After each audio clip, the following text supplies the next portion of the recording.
Hey guys, it's COREROSS, and this is a quick video explaining how pick and ban works in Siege X, but for the pros, so for the esports side of stuff. So right now there's a big esports event being played for Rainbow Six Siege, and they are playing on a pre-released version of Siege X. And of course, Siege X is a big update, and it brings a new pick and ban system to ranked. However, there's also a brand new pick and ban system for the esports as well. So this video will explain how it works. And this also answers a couple of unanswered questions about how the ranked version is also going to work. So first of all, at the start of an esports game, both teams will be able to ban 2 operators. So the defenders can ban 2 attackers, and the attackers can ban 2 defenders. Then when you get to round 4, with the idea being that they've now figured out how each team is playing, they get an additional ban. This means that 6 operators are now banned. However, with round 6, these bans are removed and 2 new bans can be done by both teams.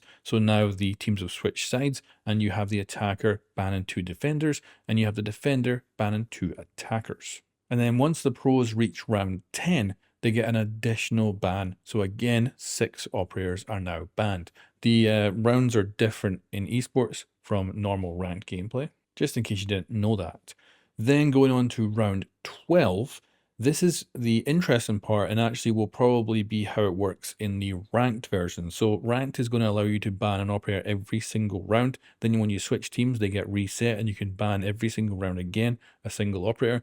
And we were wondering how the heck is overtime going to work? And I believe the version we see here is how it's going to work in normal ranked gameplay as well. And that is that in the overtime, you're of course switching teams every single round. So that means the bans are actually going to switch too and go back and forward between the previous bans you already did. So if you're on defense, it's your attacker bans that are in place.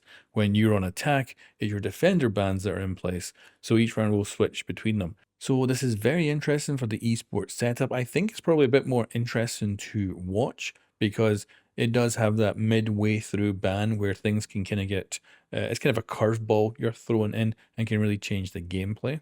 And then for how this works in normal ranked gameplay in Siege X, round 1, both teams will ban an operator. Round 2, both teams ban another operator. Round 3, both teams ban another operator. So of course, 6 operators ban total, 3 for each team. And then you get your switching of teams. Those bans are removed. You then ban another operator. Then you get the next round, ban another one. Then you get the next round, ban another one. So again, a total of 6 operators banned, 3 each team. Then you go into overtime, and I presume it's going to be the same setup here where your bans from previously come back, depending on if you're on attack or defense. And that gives us an answer to one of the questions we had about Siege X and how ranked overtime was going to work when it came to the brand new pick and ban system. So this is how it works for the esports, and I expect a lot of this to end up coming over with the Siege X update for the normal ranked as well. But like I say, just slightly differently when it comes to the round setup.